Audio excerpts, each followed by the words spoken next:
तो आज मैं आपको सिखाऊंगा और समझाऊंगा कि हमें प्रार्थना कैसे करनी है। वैसे बाइबल बताती है कोई नहीं जानता कि प्रार्थना कैसे करनी है, सिर्फ पवित्र आत्मा ही जानता है। लेकिन फिर भी थोड़ी बहुत जो गाइडेंस मेरे पास है वो मैं आपको आज शेयर करना चाहता हूं कि हमें दुआ कैसे करनी चाहिए। सबसे पहले मैं आपको कहना चाहता हूं, यीशु मसीह एक प्रार्थना करने वाला व्यक्ति था। यीशु इंसान होके आया था। उसका एक रीज़न ये भी था कि वो हमें सिखा सके कि प्रार्थना क्या होती है। बिली ग्राहम ने एक बहुत अच्छी स्टोरी एक दिन शेयर की थी कि एक कबूतर था, एक डव था जो ठंड में कांप के अंदर आया था किसी घर में, और जैसे वो उस घर में घुसा तो उसने क्या देखा कि सामने से कोई आ रहा है और वो डर के मारे वहाँ से भाग रहा था। लेकिन सच ये था कि वो आदमी जो उसके करीब आ रहा था वो उसे मारने नहीं, पर वो उसको इशारा देना चाहता था कि तू और अंदर आ ताकि तू ठंड से बच सके। लेकिन कबूतर उसके इशारों को समझ नहीं पा रहा था। वैसे ही मैं आपको कहना चाहता हूं, परमेश्वर स्वर्ग में था और वो हमें सारी बातें समझाना और सिखाना चाहता था, लेकिन हम उसे जानते नहीं थे। हमें डर लगता था उससे, क्योंकि हम नियमों से बंधे हुए थे। लेकिन उसने आज से बहुत साल पहले अपना बेटा भेजा एक इंसान के रूप में, जिसने हमें सब कुछ करके दिखाया कि हमें कैसे जिंदगी जीनी है। यीशु एक प्रार्थना करने वाला व्यक्ति था। आप जब बाइबल पढ़ेंगे तो आपको दिखाई देगा कि वो जब तक नहीं आया था, जो भविष्यवाणियां पुराने नियम में हुई थी, तो उसके पहले आगमन के लिए भी लोग दुआएं करते थे। हन्ना एक थी जो विडो लेडी थी और मंदिर में बैठ के दुआएं करती थी, फास्टिंग्स करती थी, और लिखा है ये लोग परमेश्वर के राज्य का वेट कर रहे थे। एक शिमोन नामक व्यक्ति था, उसके ऊपर तो पवित्र आत्मा ने जाहिर किया था, जब तक तू यीशु को न देखे तेरी मौत न होगी। जब यीशु पैदा हुए, आपने देखा होगा कि जब उसका बपतिस्मा हुआ तब उसने वहां पर प्रार्थना की।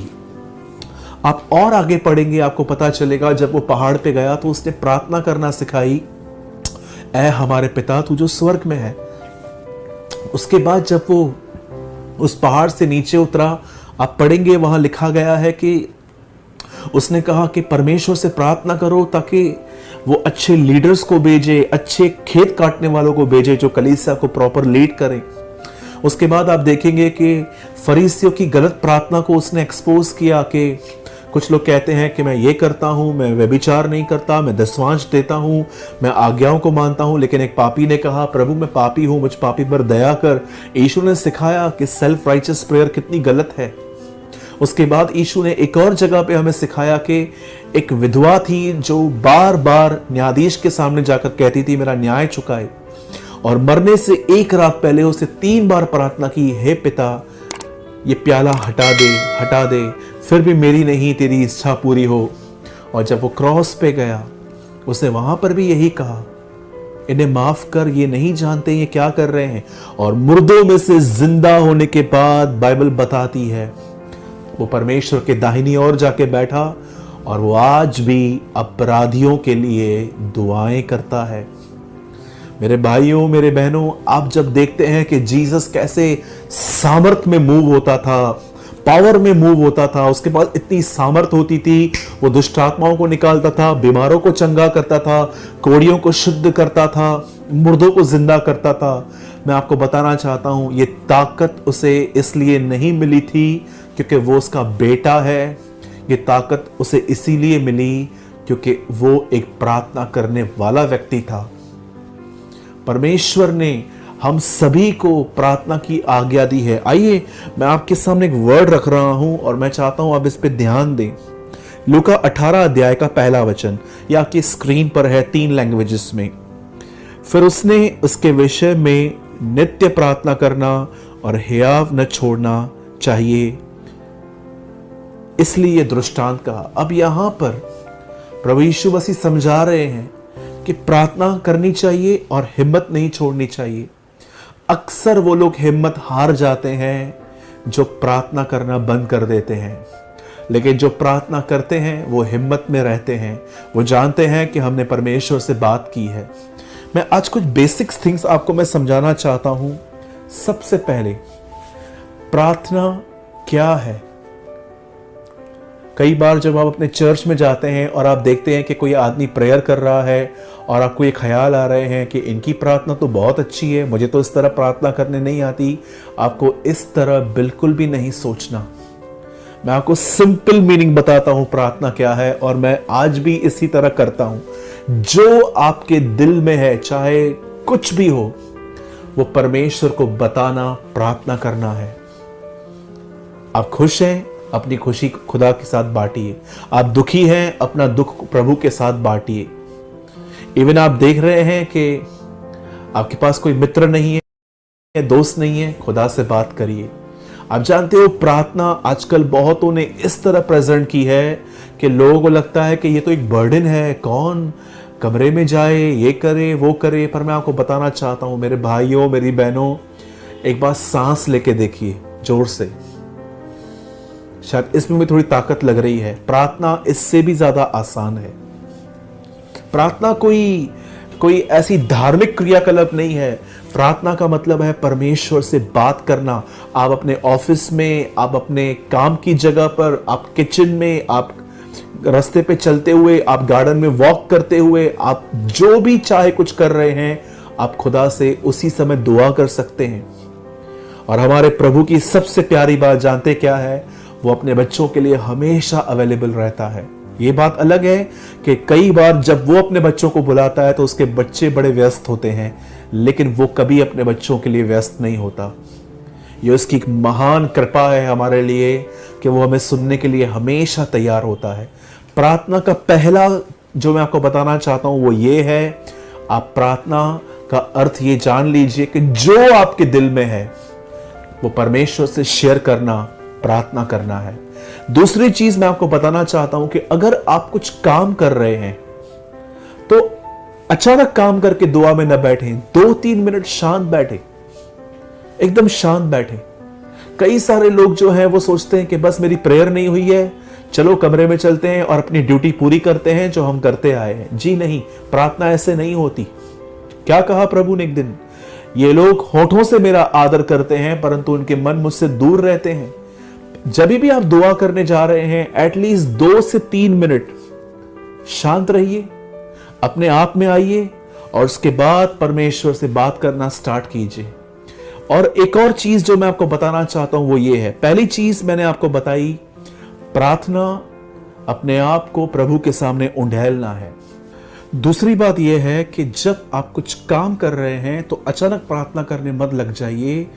जब आप बैठने वाली प्रेयर कर रहे हैं जो कमरे में होती है, 2-3 मिनट शांत रहिए, अपने आप में आइए। सेकंड थिंग ये थी। और अब तीसरी चीज जो मैं आपको बताना चाहता हूं वो ये है, जब भी आप दुआ कर रहे हैं धन्यवाद के साथ शुरू करें।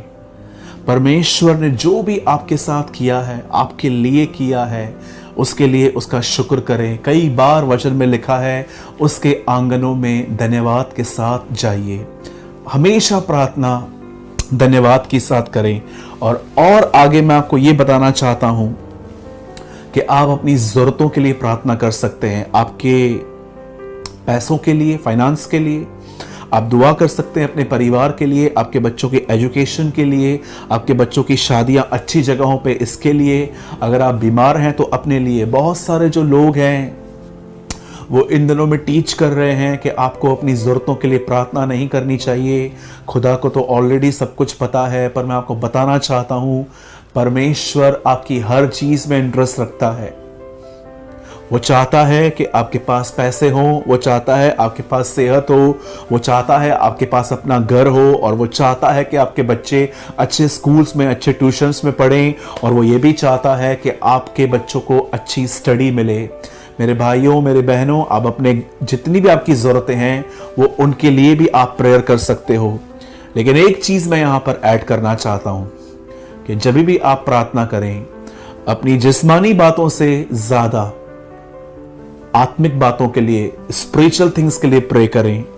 जैसे कि आप प्रभु से ये कह सकते हैं, प्रभु मुझे पवित्र आत्मा से भर, प्रभु मुझे अंदर तेरा हृदय, तेरा मन दे, मेरे परिवार का उद्धार कर, मुझे वचनों का अर्थ बता, मुझे फास्टिंग करने में मदद कर, मुझे तेरी आवाज को सुनने में मदद कर, मुझे तेरी बड़ाई करने के शब्द दे। मैं हमेशा कहता हूं, यीशु ने जब देखा कि एक भीड़ उसके पीछे पीछे आ रही है, 3 दिन से वो उसके वचन को सुन रही है। तब चेलों को उसने कहा, इस भीड़ के खाने का प्रयोजन करो। जब यीशु ने देखा कि एक व्यक्ति उसकी रोटी जो उसका वचन है उसके लिए पीछे आ रही है, तब यीशु ने उनके शारीरिक खाने के लिए भी सोचा। ऐसा हो ही नहीं सकता कि एक आदमी उसे ढूंढे और वो उसे न दे। मैं आप में से हर एक को आज ये बताना चाहता हूं, फर्स्ट थिंग जो मैंने आपको बताई वो ये थी, प्रार्थना कुछ और नहीं है। प्रार्थना अपने आप को प्रभु के सामने उंडेलना है। अपना जो कुछ आपके अंदर दर्द है, खुशी है, वो खुदावन को बताना प्रार्थना है। दूसरी चीज जो मैंने आपको बताई वो ये है, जब भी आप कमरे में जाते हैं प्रार्थना करने के लिए, 2 से 3 मिनट शांत रहिए। उसके बाद अपने आपे में आकर प्रार्थना कीजिए। और याद रखिए, प्रार्थना करते समय अगर आपका मन भटके, आपका मन यहां वहां हो, तो बिल्कुल फिक्र न करें। ये सबके साथ होता है। जब आप देखते हो कि आपका माइंड डाइवर्ट हो रहा है, उसे पकड़िए, वापस दुआ में लगाइए। आप देख रहे हो फिर से आपके मन में कुछ और चल रहा है, उसे पकड़िए वापस। ये हर एक की लड़ाई है, ये हर एक को लड़नी है, और इस तरह से माइंड हर एक का डिस्ट्रैक्ट होता है, लेकिन हमें फिर से पकड़ के उसे वापस उसी और फेरना है। एक दिन आपका मन इतना स्थिर हो जाएगा कि आपको प्रभु की हुजूरी में पहुंचने के लिए सेकंड्स लगेंगे।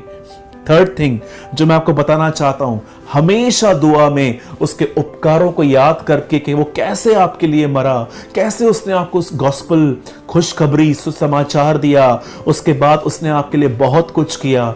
कई लोग कहते हैं, ब्रदर मेरे लाइफ में तो कोई टेस्टमनी नहीं है। आप गलत बोल रहे हैं।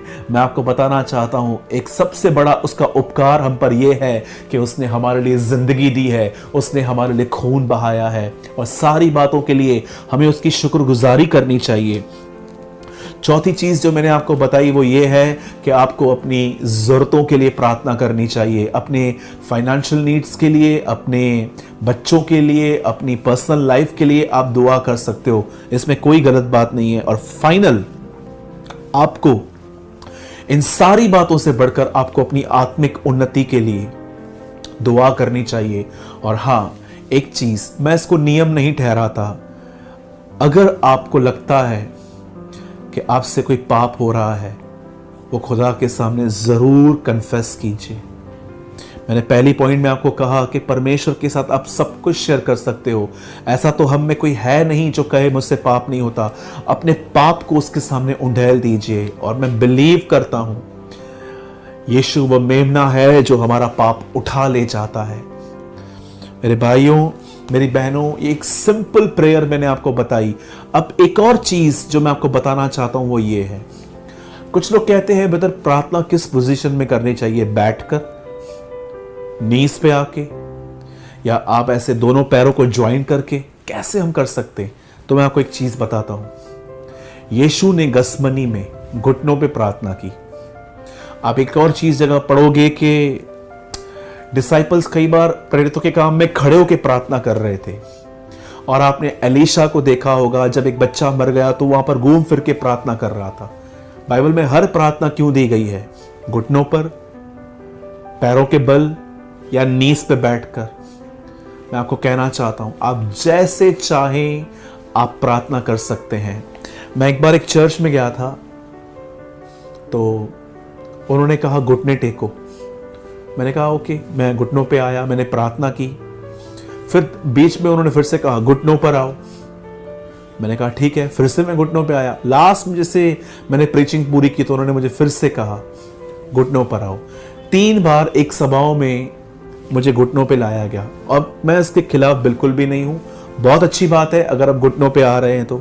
लेकिन अगर आपको लगता है कि घुटनों से ही बैठने पर और उसको महिमा और हमारी दुआएं सुनी जाती हैं, तो यू आर कंप्लीटली रॉन्ग। आप एक ट्रेडिशन को फॉलो कर रहे हैं। मैं फिर से कहता हूं, बहुत अच्छी बात है अगर आप घुटनों पे प्रार्थना करते हैं, लेकिन आप इन्हें नियम नहीं बना सकते, क्योंकि यीशु ने चलते चलते भी प्रार्थना की है। क्या कहा उसने लाजर की कब्र पे खड़े होके? मैं धन्यवाद देता हूं क्योंकि तूने मेरी सुन ली। उस टाइम पे वो खड़ा था, तो क्या उसकी दुआएं नहीं सुनी गई? वो गसमनी में एक जगह पे घुटनों पर था जब उसने मुंह के बल गिरकर दुआ की। याद रखिए, घुटनों से ज़्यादा इम्पोर्टेंट है कि आपका माइंड कहाँ है। क्या फ़ायदा उस दुआ का जिसमें मैं घुटनों पर हूँ, मेरा मन कहीं और है। इसीलिए मैं आप में से हर एक को कहना चाहता हूँ, ताकि आप गलत न समझें, मैं बहुत फेवरेबल हूँ इस चीज़ के लिए। मैं इस चीज़ का समर्थन करता हूँ कि हमें घुटनों पे प्रार्थना करनी चाहिए, लेकिन मैं ये बात नहीं मानता कि घुटनों पर बैठने से ही हमारी दुआएं सुनी जाती हैं। ज़रा सोचिए, अगर एक ओल्ड एज व्यक्ति है जिसकी उम्र बहुत है और वो घुटनों पे नहीं बैठ पाता, तो क्या खुदावन कभी उसकी दुआएं नहीं सुनेगा? सो प्लीज़ मैं आपसे विनती करता हूँ, नियम मत बनाइए, वॉक इस तरह चलिए जैसे पवित्र आत्मा आपको चलाता है। मैंने ये फ्यू थिंग्स आपके साथ शेयर की जीसस के लिए, और प्रेयर कैसे करनी चाहिए और उसका नियम क्या है। अब एक आखिरी बात मैं बंद करते समय कहूंगा। कुछ लोग कहते हैं, ब्रदर मुझे बताइए प्रार्थना कितनी देर करनी है, 1 घंटा, 2 घंटा, 4 घंटा। मैं आपको बताना चाहता हूं, इस पूरी बाइबल में कहीं नहीं लिखा है कि प्रार्थना कितनी देर करनी चाहिए, पर मैं आपको एक वर्ड बताना चाहता हूं, वही वर्ड जो मैंने आपके लिए पढ़ा, निरंतर प्रार्थना करो। इसका अर्थ जानते हैं क्या है? एक टाइम घुटनों पर आओ, एक टाइम बैठ के करो, एक टाइम कमरे में जाके दुआ करो, लेकिन जब तुम वो प्रार्थना कर चुके, उसके बाद ये मत समझो कि बस मेरी ड्यूटी छूट गई। उसके बाद भी परमेश्वर से बात करते रहो, चलते फिरते, किचन में, वॉशरूम में, काम करते टाइम। इसे कहते हैं निरंतर प्रार्थना करना। क्योंकि अगर आप 24 घंटे अगर कमरे में बैठ गए तो आपका पूरा घर यहाँ वहाँ हो जाएगा, डिस्टर्ब हो जाएंगे। लोग आपको ओवर स्पिरिचुअल कहेंगे कि सारा दिन दुआओं में ही रहते हैं ये लोग। नो, यीशु जानता था कि हमारे पास हमारे घर के भी बहुत काम होते हैं, इसलिए उसने हमें समझाया निरंतर प्रार्थना करो। इट मीन्स एक बार घुटनों पे आओ, कमरे में बैठो, मुझसे बैठ के बात करो, और उसके बाद चलते चलते, काम करते टाइम मुझसे संबंध रखना सीखो।